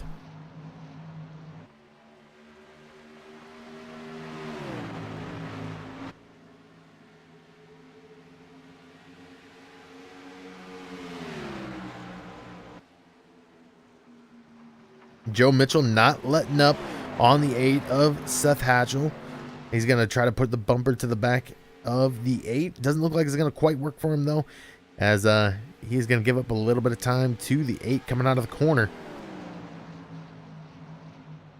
Lupe Gonzalez now. Looks like Adam Baker is down pit road,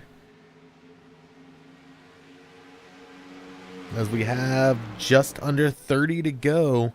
These guys are coming to 30 laps on those tires. And it's going to be interesting. I think we're seeing Joe Mitchell come down pit road now. We are Joe Mitchell down pit road. So now are we going to see an upset? Somebody maybe stay out and hope for a caution. Somebody maybe save enough fuel to make it to the end. We are now at 8 drivers remaining on the lead lap.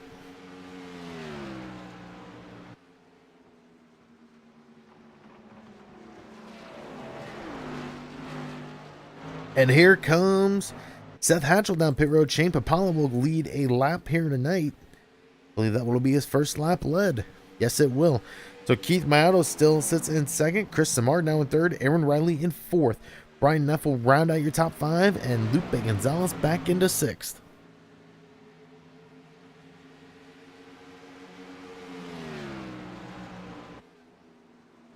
Travis Wall is going to try to get around Shane Papala. And it does look like Shane Papala is going to give Travis Wall a lap back. Seth Hatchell is on pit road. Seth Hatchell will go 1 lap down as he comes off.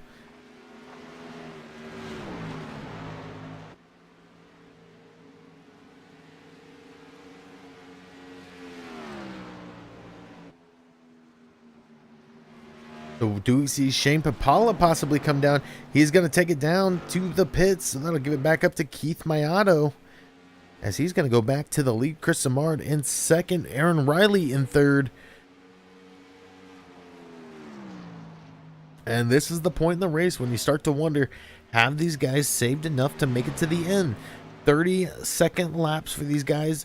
Travis Wall right now running a 29-second lap, and Adam Baker with a 28. The fastest lap did go to Joe Mitchell, who's currently sitting in 10th.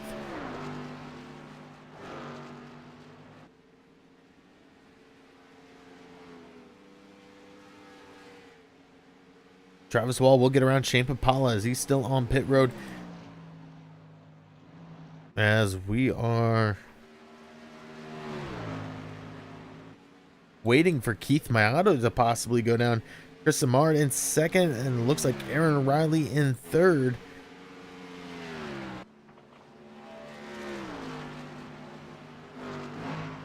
As Keith Mayato continues to stay out.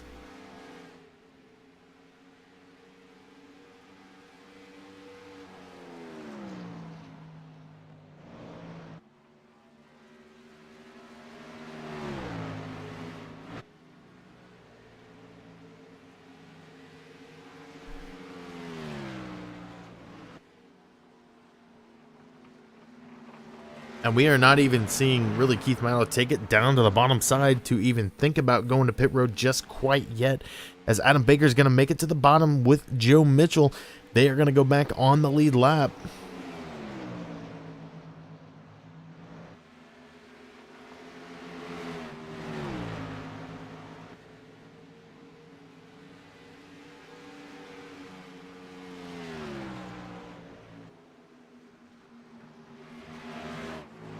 Joe Mitchell does get around to Adam Baker, and you got to start to wonder, is battling while trying to get back on the lead lap going to work out in the long run, as these guys need to try to get going and possibly work as a team to get back to the 09, as right now they are 28 seconds back.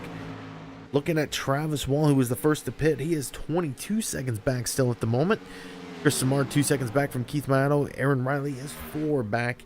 Then you go Brian Neff, Kurt Davidson, Lupe Gonzalez for the last ones to pit.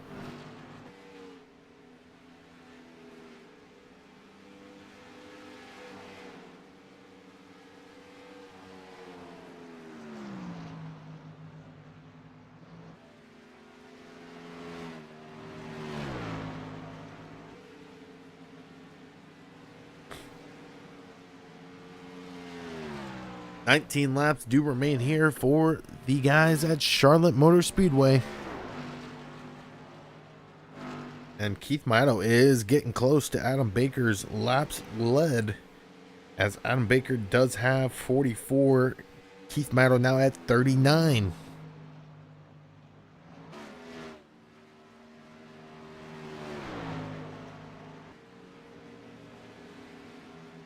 And Travis Wall has closed 2 seconds on Keith Maito.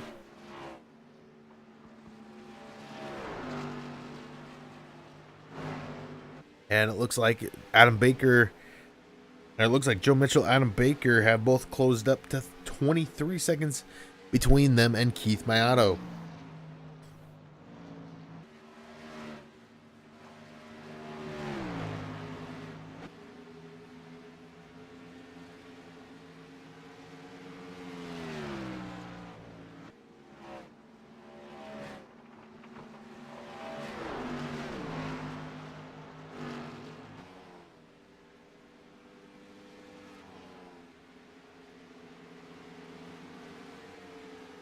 As Shane Papala now coming around to get back on the lead lap, he's going to push the 09 up the track.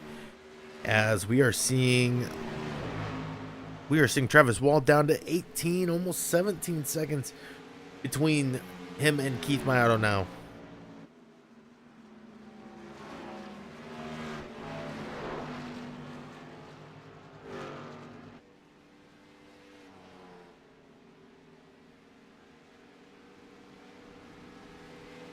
Lynn McNeese goes through the grass.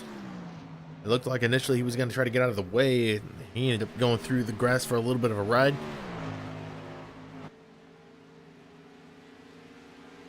Travis Wall now 17 seconds back. He's got to gain roughly a second per lap to have a shot at catching Keith Maito before the end of this one.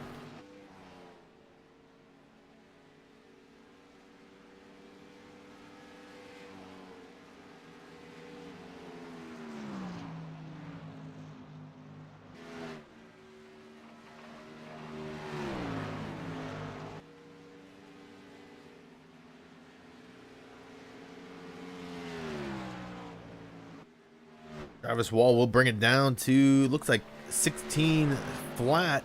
We're now seeing 15-second gaps. Travis Wall does have a shot at upsetting Keith Maito, as Keith Maito is going to take over the most laps led here with 13 to go. Travis Wall now sits 15.63 back. Chris Simard and Aaron Riley trying to hold on for an upset second and third.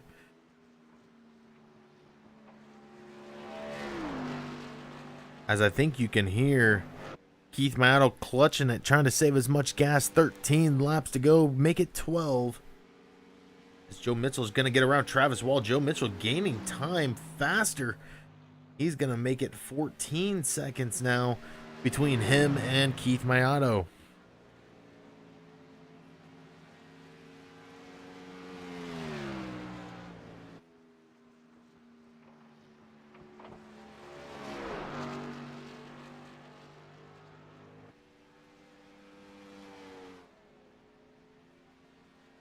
And we could see the possibility of Kurt Davidson slipping in, or even we do have a caution.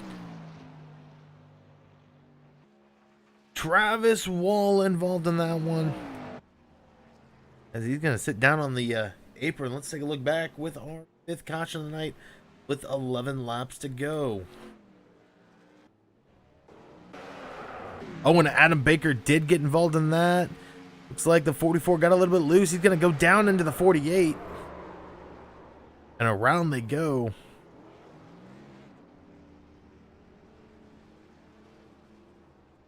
And it looked like Adam Baker, who was the cause of the caution that time. But they are... I expect we'll see mostly everybody coming down pit road this time, as we do have 10 on the lead lap.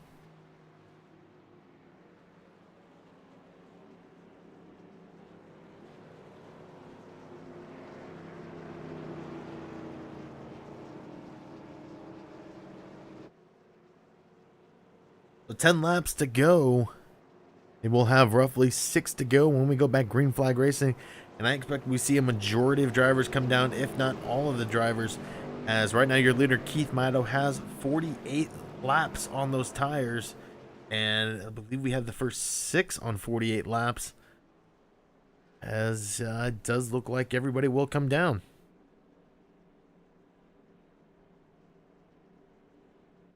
So let's get ready for the final pit stop of the night.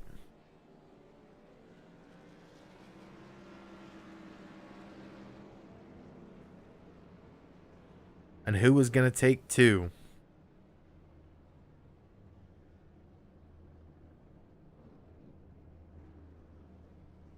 And it looks like Shane Papala is coming off. He will take 2, and he will take the lead. So Shane Papala making a risky move to try to come away with the win tonight. As he will take over the lead, coming from 9th up to 1st with an 8.25 second stop.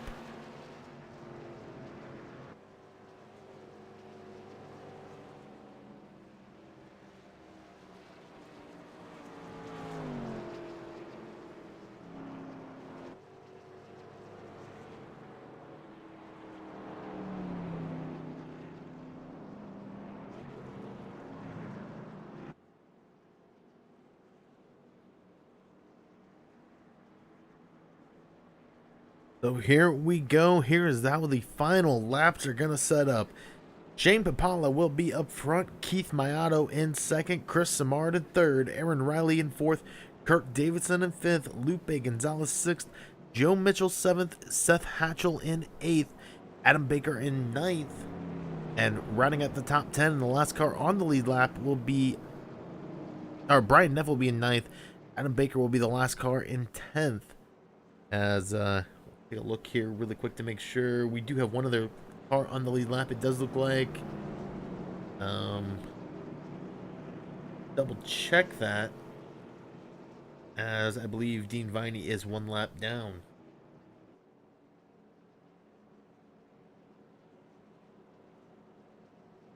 So 10 cars on the lead lap. We do still have 13 out there, as Travis Wall looks to have called it a night. I do not believe Travis Wall will lose a lap, though, as he is 14 ahead of Lynn McNeese, as we only have 8 left.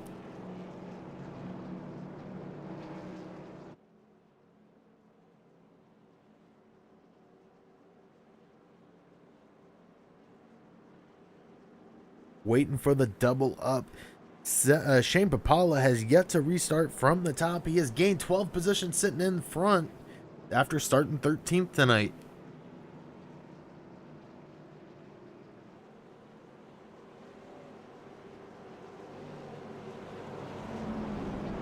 We will go green with 6 to go. Can Shane Papala hold on and upset Keith Mato and work his way into the round of 8?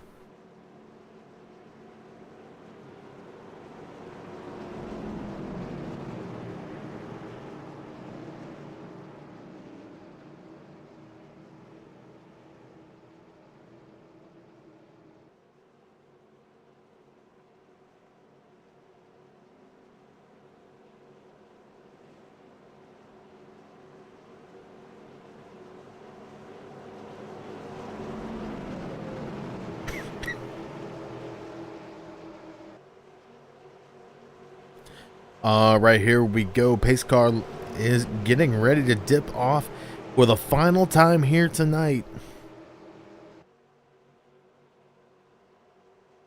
There goes the pace car, as Shane Papala will bring him to the line. Green flag is out. We're back to racing here at Charlotte Motor Speedway for the final time tonight. They come to the line, and it will not be Shane. It will be Keith Mato taking back over. 49 laps now led for him. Going into the corner, though, they're going to go side by side, as Shane's not going to give it up. He's going to battle back and take back the lead from Keith Mato, who's going to push back on the outside with the run. And it does look like Keith Mato will take over the lead. Can he clear him, though? Shane Papala trying to hold on to 2nd now, as he's still got the bumper in there, and Keith Mato has cleared him. 5 laps to go here tonight at Charlotte Motor Speedway.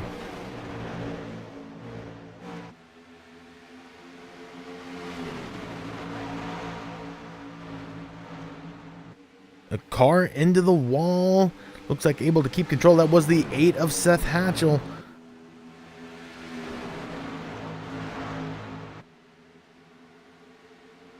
Seth Hatchell stuck on that top line. Keith Matto tried to hold on.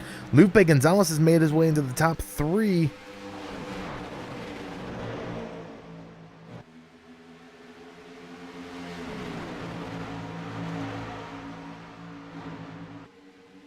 As now the battle is on behind them. 4 to go. And the battle is really on for the top 5. Back here with Aaron Riley, who's got Seth Hatchell on the bottom line with him. As all these chase drivers look to find their place in line.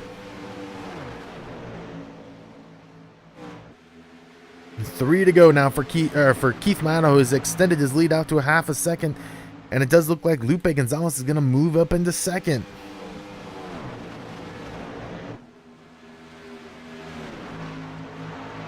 And are we going to see Keith now, or Lupe possibly push towards Keith? He's got 6/10 in front of him. He's got to do it in 2 laps. We're already seeing him drop it down to 4, so they are gaining time on Keith Matto.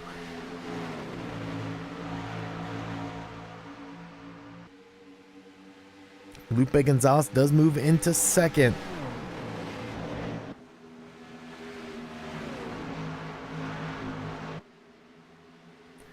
As we will get the white flag this time around, and Keith Matto, I don't know if anybody will be able to catch that half-second lead.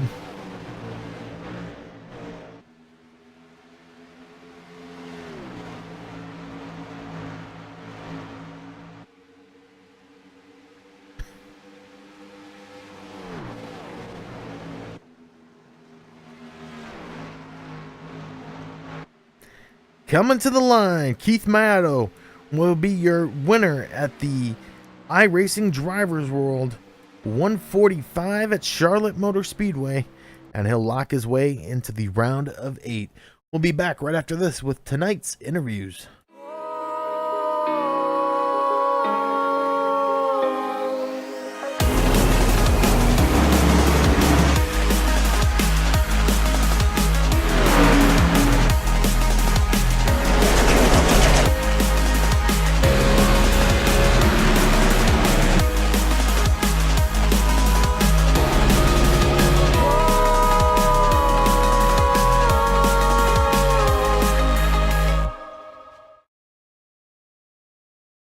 All right, and we are back now with the winner here tonight, Keith Matto. Keith Matto, how was the car out there for you tonight?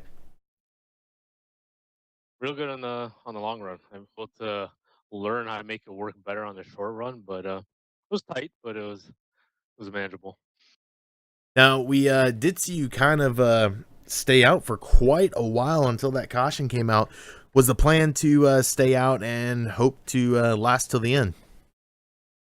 Yeah, pretty much. So it was at a point where I saw everyone pitting, and I knew Travis had pitted maybe 5 or 7 laps before everyone else was, and I knew I could never regain all that, that track that he was gaining on me. So I had to stick it out. I was good for a lap, making to the end, and I was hoping he wouldn't catch it, but I guess he brought out the caution at the end, so we wouldn't know.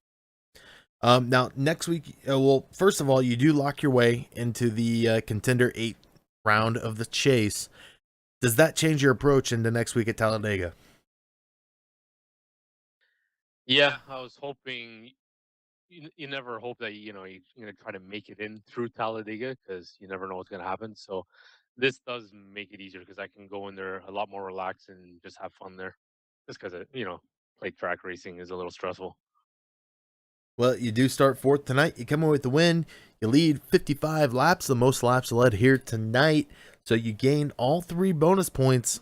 Who would you like to give a shout out to? Shout out to Lazy Dayz Racing for sponsoring the series. For you, Steven, and PBR Broadcasting for doing a great job tonight. Well, congrats on your win here tonight. You put on quite the performance. And hopefully we see you back in victory lane out at Talladega.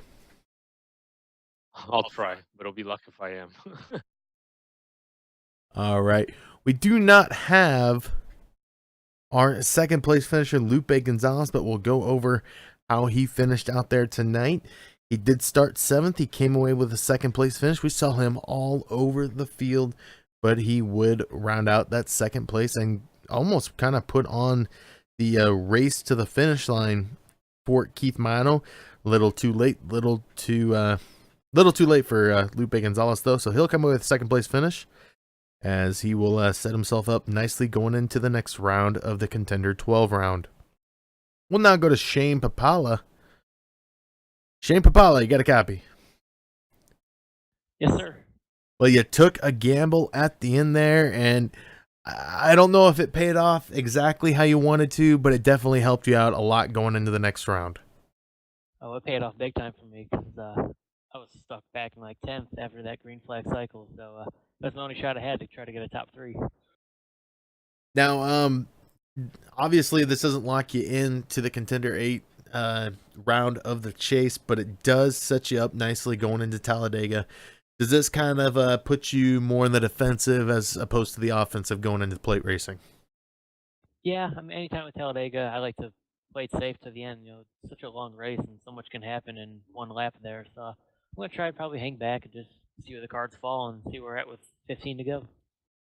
All right, well, we do see you start 13th tonight, and we saw you gamble at the end there, and that gave you the third place finish, but it also gave you a couple laps led, as you do come away with 4 laps led, so you'll get that bonus point, which should help you out even more. Who would you like to give a shout out to? I would thank you guys for broadcasting the races. You guys do a great job. Lazy Dayz Racing for sponsoring the Cup Series, and my teammates NB Motorsports, they did a great job tonight. It was good to see everybody finish well, and gotta thank my beautiful wife for letting me have my hobbies. Well, congrats on your third place finish tonight, and hopefully we get to talk to you next week out at Talladega. All right, Stephen, I'll see you there. All right, and that was Shane Papala, who finishes third tonight, as we will now take a look at tonight's final results.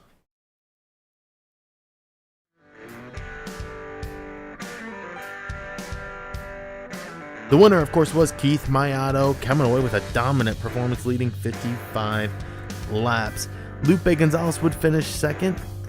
Shane Papala will round out your top 3. Chris Simard in 4th, and Seth Hatchell will round out the top 5.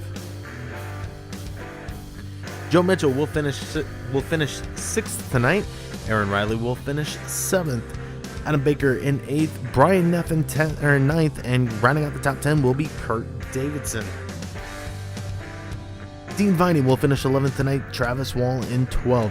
Lynn McNeese will finish 17 laps down in 13th. David Gainforth 51 laps down in 14th.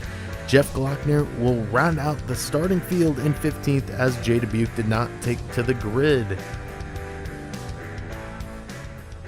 I'd like to thank the many sponsors that support Southern Motorsports, including iRacing World, O2 Derm Relief, Cindy's Finds, Portside Jaguar and Land Rover, Joe Owen Towing, Amy's Jewel Sense, Hardy's, CS Hobby, Easy Designs, and Lazy Dayz Racing.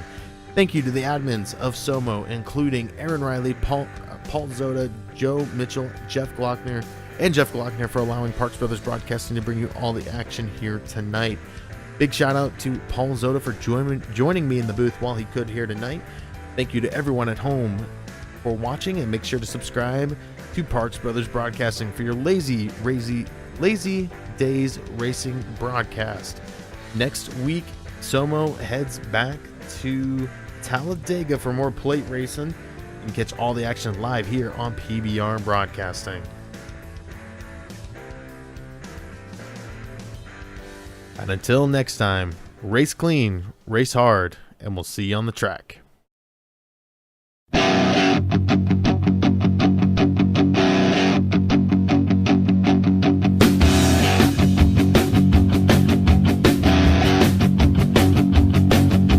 Straight from 12th grade into junior college.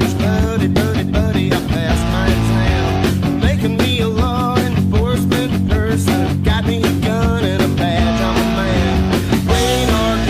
Radar gun, 45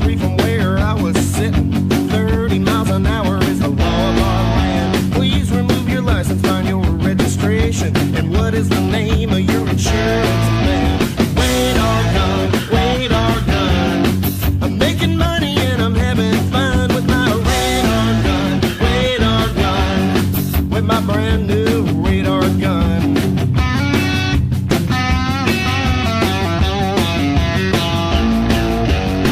You know our Sheriff William Buckberger says our mayor's got a master plan. A new post gun means a cost of living, and one of them stoplights down on Grand. Radar gun, radar gun. I'm making money and I'm having fun with my radar gun, with my brand new radar gun.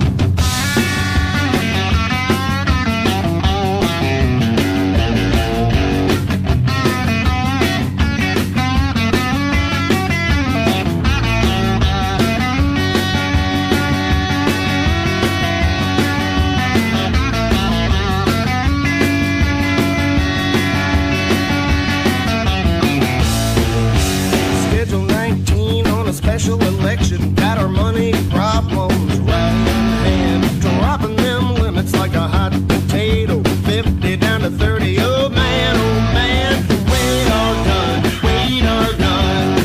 I'm making money and I'm having fun with my radar gun, with my brand new radar gun. Brand new shiny Simmons radar gun. Me and my partner go patrol car, cruising on the parking lots at the shopping malls, scanning those dashes, those mirrors and visors, the little detectors that ruin it all. Trying to call the one on an 86 T-Bird, pull up slow just as close as I can. Milliwatt seconds on maximum output, we'll dust that puppy with one small blast of my radar gun, radar gun. I'm making money and I'm having fun with my radar gun, with my brand new radar gun.